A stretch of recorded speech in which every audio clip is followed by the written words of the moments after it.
విశాఖపట్నంలో Jagan KA Paul ఇద్దరు ప్రమాణ స్వీకారం చేస్తానని చెబుతున్నారని, అది పిచ్చాసుపత్రిలో చేస్తారో మరి ఎక్కడైనా చేస్తారో వారి ఇష్టమని, అది కూడా మాక్ ప్రమాణ స్వీకారం అని నర్సాపురం ఎంపీ రఘురామకృష్ణరాజు అన్నారు.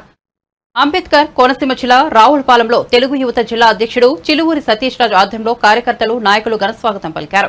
సతీష్ రాజు స్వగృహం వద్ద కార్యకర్తలు నాయకులతో రఘురామకృష్ణరాజు సమావేశమయ్యారు. అనంతరం వాడపల్లి వెంకటేశ్వర స్వామి వారిని దర్శించుకుని ప్రత్యేక పూజలు నిర్వహించారు.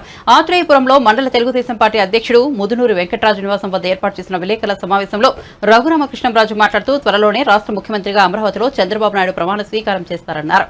కూటమికి 125 సీట్లు తగ్గకుండా వస్తాయన్నారు. జూన్ 9వ తేదీన జగన్ ప్రమాణ స్వీకారం చేస్తానని అంటున్నారని, అలాగే కేఏ పాల్ కూడా విశాఖపట్నంలో చేస్తానంటున్నారని, ఇద్దరు కూడా పిచ్చాసుపత్రిలో చేస్తారన్నారు. అది కూడా మాక్ ప్రమాణ స్వీకారం అన్నారు. వైఎస్ఆర్సీపీ ఎమ్మెల్యే పిన్నెల్లి రిగ్గింగ్ ఆపడానికి వెళ్లారని సాక్షి పేపర్లో రాయడం విడ్డూరంగా ఉందన్నారు. రిగ్గింగ్ ఆపడానికి వెళ్తే ఎందుకు పారిపోవాల్సిన పని వచ్చిందన్న పేర్కొన్నారు. విశాఖపట్నంలో ప్రమాణ స్వీకారం చేస్తానని అన్నారు. 151 పైగా స్థానాలు వస్తాయన్నారు. అదే విశాఖపట్నం నుంచి కేఏ పాల్ గారు ఎంపీగా పోటీ చేశారు.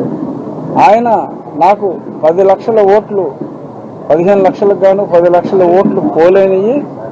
విశాఖపట్నం ఎంపీగా నా పని నేను ఆల్రెడీ ప్రారంభిస్తాను అని చెప్పిన సందర్భంగా మీలాంటి విలేకరులు అడిగారు, మరి ఎన్ని స్థానాలు వస్తాయి అనుకుంటున్నారు అంటే 150 ఖచ్చితంగా వస్తాయి. ఏమో ఈ ట్రెండ్ ఇలాగే ఉంటే 175 వచ్చినా పర్వాలేదు అని పాల్ గారు అన్నారు.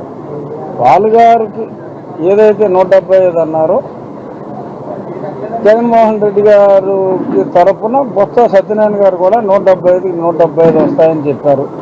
పాల్ గారు వైజాగ్లోనే ప్రమాణ స్వీకారం చేస్తా అన్నారు.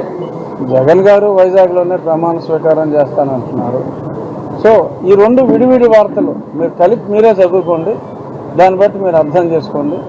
ఖచ్చితంగా 125 స్థానాలకి తగ్గకుండా తెలుగుదేశం పార్టీ కూటమి అంటే తెలుగుదేశం, జనసేన, భారతీయ జనతా పార్టీల కూటమి కలిసి లీస్టుగా సాధించబోతున్నాయి. అది మరింత పెరగవచ్చు. ఎందుకంటే నేను వాళ్ళకిలాగా పిచ్చోళ్ళలాగా నేను మాట్లాడను. 175 వస్తాయని ఇలాంటి పిచ్చి మాటలు మాట్లాడను. ఖచ్చితంగా వచ్చే స్థానాలే. సర్వేలు చూసి మేము చేయించిన సర్వేలు కానీ ఇతరులు చేసిన సర్వేలు కానీ అవి ఇవి క్రాస్ వెరిఫై చేసుకుని ఏదన్నా చెప్పాము అంటే ఒక క్రెడిబిలిటీ అనేది గత 4 ఏళ్ళుగా నాకు ఏర్పడింది. కాబట్టి రాజుగారు ఏది పడుతుంది రూజుగా మాట్లాడడం అని అందరూ అనుకుంటారు. కాబట్టి నేను ఏది చెప్పినా కూడా ఒక ప్లస్ ఆర్ మైనస్ ఒక 5 లాగా ఉండాలి తప్ప చిల్లర వ్యక్తుల్లాగా చిల్లర మాటలు మాట్లాడకూడదు. నేను చెప్పొచ్చు 175 మాకు వస్తున్నాయని, దరిద్రంగా ఉంటుంది, చెప్పకూడదు. సో కాబట్టి 125 సీట్లకు తగ్గవు. మంచి ఇంకా పైచీలకు ఓట్లు మొన్న ఎలక్షన్ జరిగిన ఆ ప్యాటర్న్ చూస్తే ప్రజలు ఎంతో ఓపికగా రాత్రి కొన్ని చోట్ల 12 దాటింది, అయినా ఒక లక్ష్యంతో ఒక కక్షతో ఓట్లు వేసినట్టుగా అనిపించింది. కక్ష గత ప్రభుత్వం మీద 5 ఏళ్ల క్రితం ఓడిపోయిన ప్రభుత్వం మీద ఉండే అవకాశం లేదు. ప్రస్తుతం ఉన్న పాలకుల మీదే ఆ కక్ష అనేది ఉంటుంది. కాబట్టి 125 పైన ఎన్ని స్థానాలు వచ్చినా రావచ్చు. కానీ ఖచ్చితంగా గెలిచే స్థానాలు అయితే 125 అని చెప్పి నేను మనస్ఫూర్తిగా విశ్వసిస్తున్నాను. రేపు 4వ తారీఖు 12-1 గంటకల్లా మనకి ట్రెండ్ అర్థమైపోతుంది.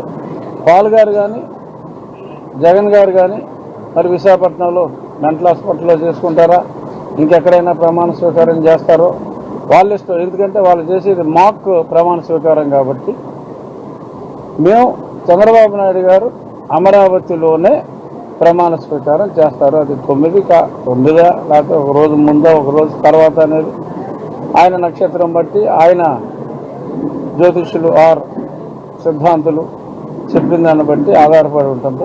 ఖచ్చితంగా చంద్రబాబు నాయుడు గారు, పవన్ కళ్యాణ్ గారు, భారతీయ జనతా పార్టీ నాయకత్వంలోనే రాష్ట్ర ప్రభుత్వం ఏర్పడుతుందని చెప్పడంలో ఎటువంటి సందేహం లేదు. అసలు జగన్మోహన్ రెడ్డి గారు వస్తారా, 1వ తారీఖు రారా,